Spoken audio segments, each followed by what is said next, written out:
Greetings and welcome back to episode 9 of Exo Plays Spyro 3 Year of the Dragon. We're gonna kick things off with a Sheila section. This swamp smells so sweet. The springtime trees are fragrant. I'm off to kick butt. Oh, Sheila. Alright, so this is actually the last we're gonna be playing of Sheila for quite a while, actually. Like I said, she does have 5 sections, but all the other characters have 4. So she gets a little bit more screen time, but you know. So this is kind of an infamous minigame for Sheila, but before we go show that off, we're gonna go grab these gems real quick, as always, so that they aren't a distraction while we're playing the main stage. As you can see, there's a purple gem over there behind that gate, but we can't open the gate. So we'll save that for just a minute. That's one of those lovely Spyro 1-esque aha moments. So we're gonna, so I'll show that off in just a minute.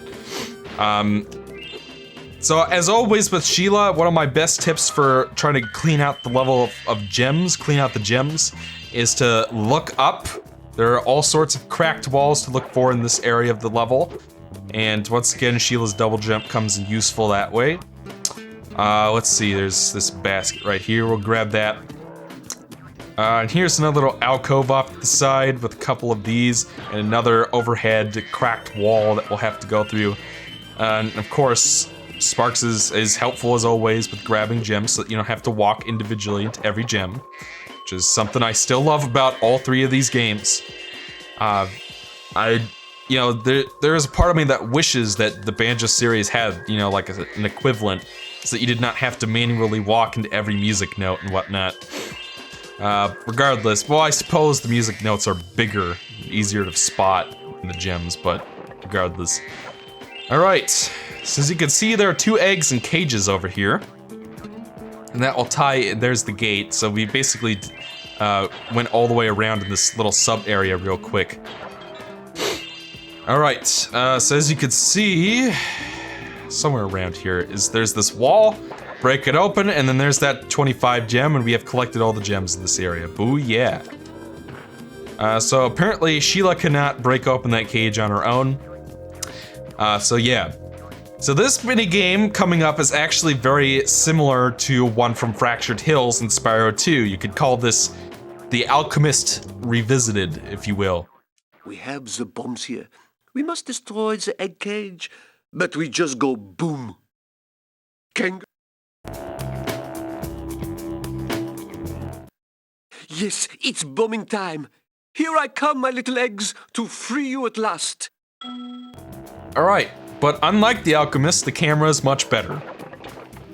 And it's like, I swear I didn't even mean for this to happen when I was doing my Spyro 2 LP. Like, I didn't really remember that the camera angles were that much better in this 3rd game.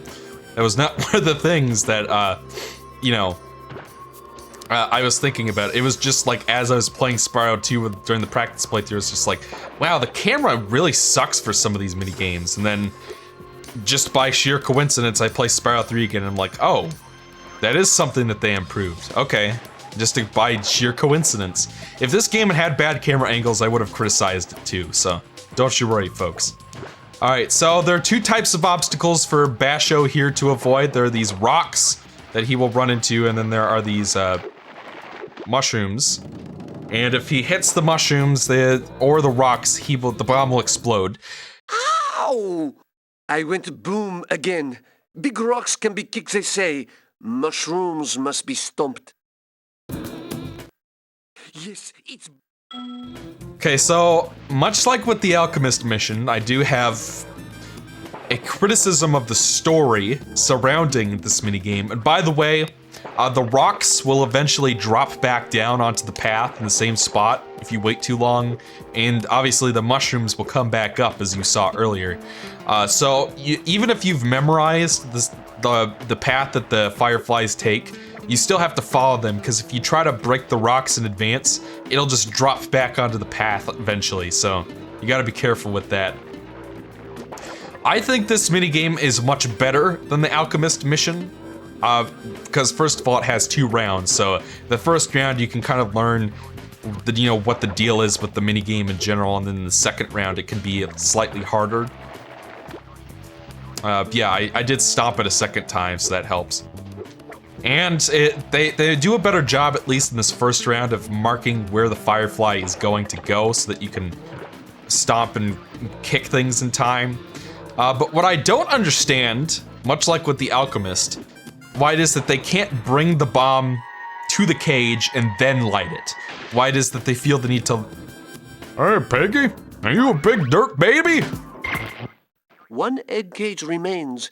Will you now help my brother to freeze the last egg? If you clear my path, I can blow up the egg cage. Poor captive eggs. Yes, it's bombing time. Here I come, my little eggs, to free you at last. Okay, so as you might expect, this is the harder round. He's not going to be following the path as much, so you will kind of have to stay right on top of him at all times to make sure that he doesn't crash into something. And unfortunately, there's no way to like slow him down or anything, which would be preferable. So this second round is definitely more trial and error than the first one. But at least at this point, they've introduced the mechanics, so you know what to expect. And you know, I just have more fun playing these than I did playing The Alchemist, because, you know, The Alchemist gets easier the more you play it. Like, if you played the game before, it's not really that hard to deal with, but it's not really a fun minigame by any stretch.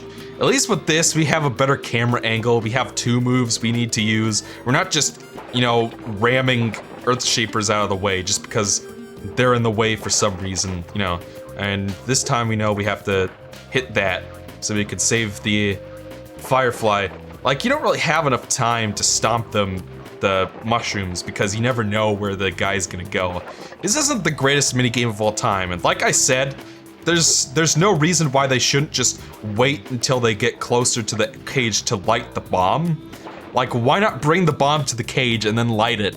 It's just like with the Alchemist. Why can't the Alchemist mix the potion while he's next to Hunter? Like, it makes no fucking sense. And it just makes the minigame come off as that much more arbitrary, so... While I think this one is more fun to play, they still didn't fix that flaw from Spyro 2. You know, this minigame's kind of infamous. I can't say I entirely disagree. There are certainly things I would have done differently if I was in the designer's chair. But at the same time, it's not that offensive. You'll beat this eventually. It's not that hard, and usually I can beat it in like 2 tries. The second round anyway. The first round I usually beat in 1. At least they had the nerve to, you know, have that difficulty. Oh, for God's sake. Like, you never know. His path is not especially well delineated either.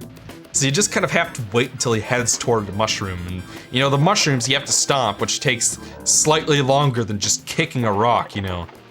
So I do find that kind of annoying. I don't know. This is probably one of the worst minigames in Spyro 3, if I'm being perfectly honest. Even though I'm performing worse at this than I usually do.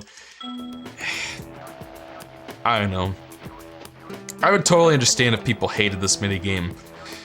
That said, I do still think it has some design merit to it. You gotta kind of like react in time. There's a challenge here. Whereas, you know, problem with a lot of the Spyro 2 minigames is that there was absolutely no challenge, and you beat it in 5 seconds, you know?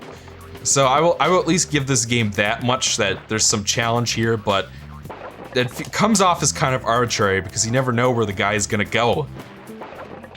But, you know, still, eventually you'll beat it. It's not gonna stop you from getting 100%. By any means. Where did he go? Oh shit, man. Oh, thank fucking God. Oh, come on, I stopped that fucking thing.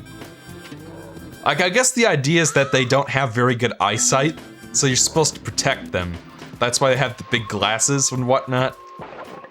But it's like, come on, you can't see a big purple fucking mushroom in front of your face? I guess I'm realizing as I record this how much I hate this minigame. Ugh. I don't know. I'm sure the Let's Play curse is partially to blame, but, you know, still. Not sure what the point of this, why it is that they couldn't have at least kind of, you know, marked the path with, like, stone path or something. Like, they do that for the first round, which is why you can kind of predict where he's gonna go, but with this one, you're never gonna know where he's gonna go. He just sort of does whatever the hell he wants. And he kind of goes in an irregular pattern as well. I don't know, whatever. We beat this. We finally got the guy out of the cage. Now we can move on with our lives. Michelle, what did I tell you about interrupting my personal reflection period? The eggs are all free. 2 dragons are born today. Sheila's my hero. Alright, and with that, we have fully completed the stage. Right? Yeah, there we go. So we can leave Spooky Swamp at long last. And head on back to the hub world. We have one more regular stage left to play, folks. And this one's another one of my favorites, actually. Alright, back at the hub. And I don't mean the hub that got cancelled. Ugh, that's an inside joke for you. And once again, you do have to beat the story in all of the levels in order to access the next hub world and fight the boss and whatnot, so... yeah. This level has backtracking in it. Which, you know, love this game. I think it's much better than Spyro 2, but when there are flaws, I'm gonna point them out because that's just the fair thing to do, folks. Anyways, let's talk to this panda real quick. Spyro! Rhinox have been harassing us all day. The workers haven't been able to harvest the bamboo needed for the whirligig to take you to Evening Lake. We've tried asking them to leave, but there's no reasoning with them. You know, that's actually kind of a nice little touch there. I think there is a skill point in this level. Alright, I double checked and there is in fact not a skill point in this level, so we're all set, fam.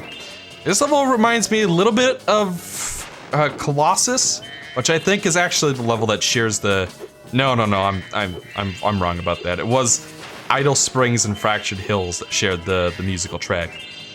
But yeah, basically the gimmick of this level, much like with Spyro 2, there is usually like a running task you do throughout the stage. In this one, you have to defeat the Rhinox so that the pandas can, you know, clear the level of obstacles. And yeah, so that's pretty much what we're doing here. And then eventually the pandas will be able to take back the world, and then they'll be able to help you get to the next hub world. It's supposed to be a, yeah. I guess the pandas are flammable after all, I didn't know about that. And of course, this was before the seminal masterpiece Kung Fu Panda came into existence. I'm always surprised to hear people who haven't seen Kung Fu Panda say, "Wait, that's a good movie?" It's like, yeah, you're damn right, it's a good movie. I think Kung Fu Panda 2 is one of the best sequels of all time, actually. It's still the best Kung Fu Panda movie to this day. Like, I didn't think the third one was all that great. I don't know. Like, the first two felt like supposedly they have plans for like 9 or 6 to 9 Kung Fu Panda movies, like, planned out. Like, but the first two felt very much like self-contained movies, and then by the time you got to the third one, you're like, oh, they are really planning to make like a long epic out of this, aren't they? I don't know. There are other problems I had with it, but you know, it was still a decent film, but the first two, definitely go check them out. It's always surprising to me that more people haven't seen them. But I digress. Looks like I missed one of those extra lives there. Which is, you know, which are useful and helpful and whatnot, so you should probably go over there and grab those. Gotta love this China-themed level, this Asiatic sort of level, with where all the Rhinox are wearing like kimonos or ceremonial garb and whatnot. That's fun. Of course, we have some aha sort of stuff right here. We gotta go up and around to go fetch Madison here real quick. Oh, the baby dragons are adorable, aren't they? Alright, so we helped those pandas over there. So now we can get across this bridge here. I mean, like I said, I find that the core of the level, you know, where you're just doing Spyro collectathon stuff, I find that that part of the level always moves pretty fast, just like Spyro 2 and 1 and 2. faster than 2 even, because they don't mix the mini games in with it, so that you have to, you know, because of the loop of how the stage is designed to kind of loop, you know, you could do that as well, which makes it that much easier. You have a couple of underwater jars here that we'll grab real quick, and a red gem there. Let's see, go ahead and cross this here.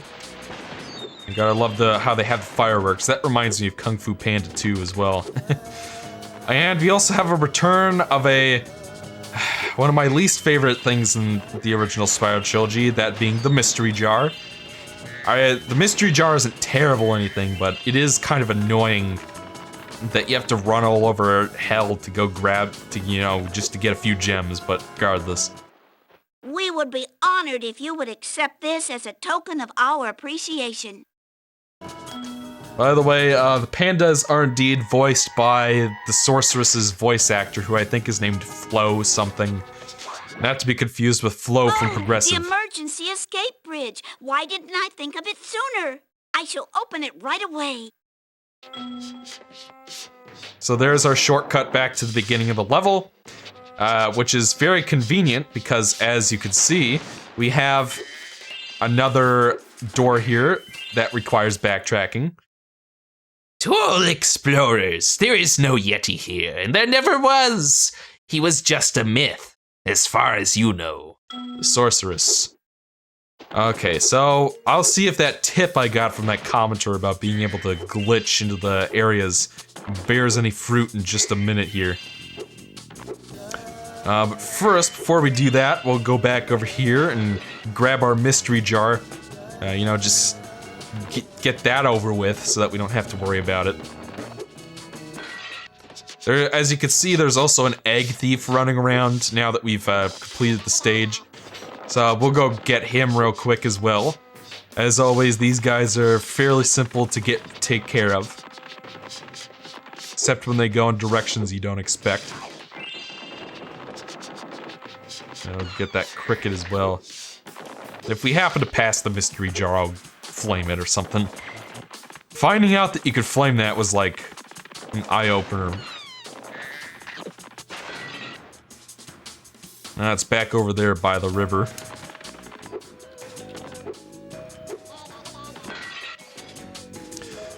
Might as well just take care of the mystery jar now. Like, I still don't really like them.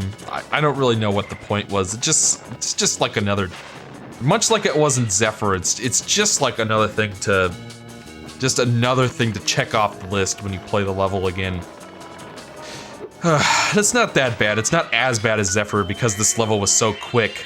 There's no level in Spyro 2 that is as bad as Zephyr was in terms of cramming so much shit in that takes forever. There's nothing like the Cowlix or that plant minigame.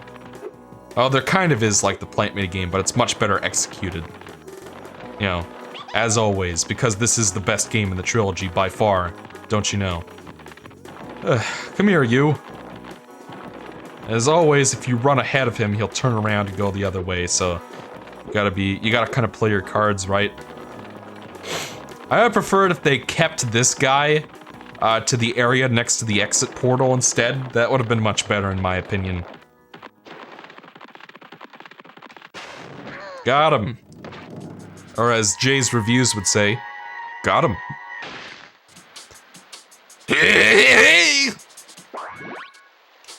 I don't know what Pee-wee says, so I just went with Krusty the Clown, I guess. Alright, let's give this a shot. Alright, that didn't work. Maybe I could try standing on the sign or something.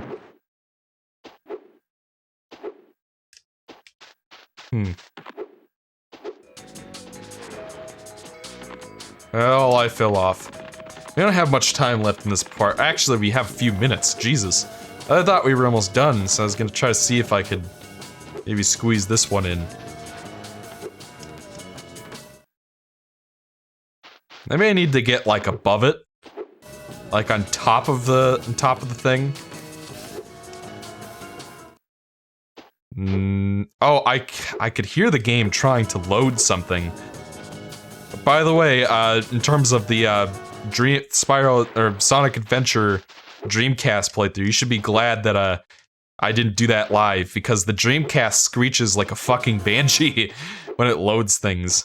It's like so loud. I've never heard, you know, a console that loads so loudly.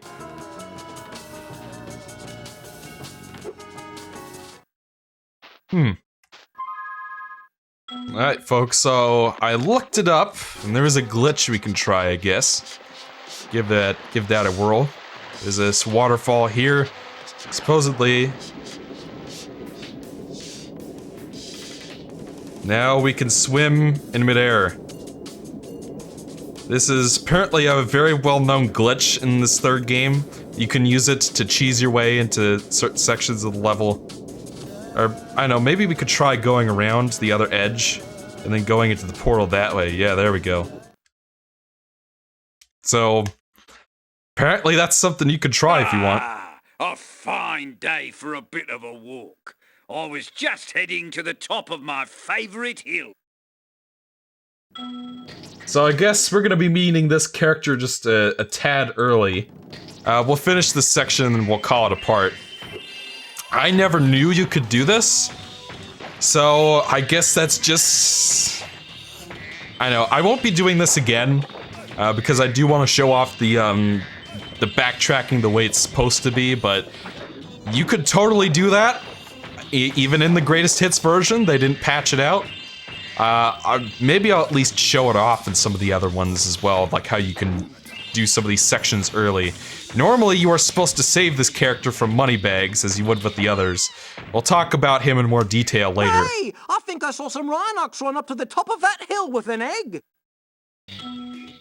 So we'll go over and do that real quick.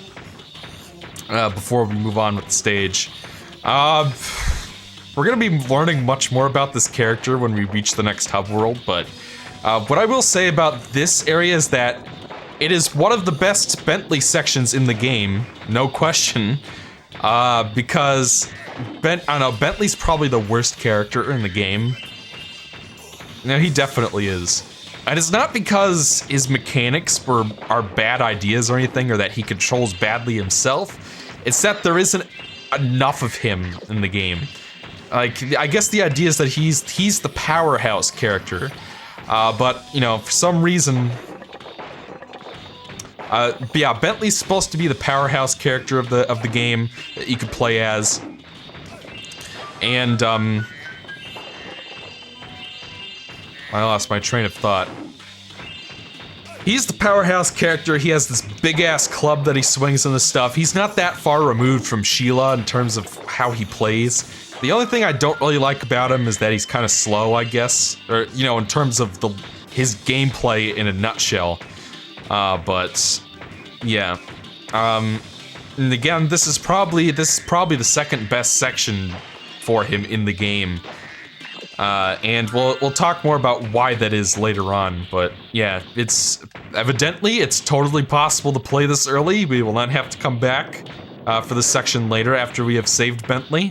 And supposedly, it's possible to glitch into all of the secondary character areas before you know, pay moneybags for them. So, if you are the speedrunning type who, I don't know, enjoys using the double jump glitch to get to places you don't want to skip backtracking opportunities in Spyro 2, you might consider trying these at home. I didn't know about these before. I guess it's just another reason why the backtracking in this game is not as bad as it was in Spyro 2. So, yeah, so that's this little Bentley section done and over with. Even though it's the second best one that he has in the game, it's still really easy and really quick. I don't know, you guys could probably guess why I don't like Bentley, or as much as the other characters, but yeah. So we totally... Why is there no music? Oh, there it is. Alright, so we do have one more thing to do in this level, so we'll save that for the next part. Until then, I'm Exo, and I'll see you guys next time.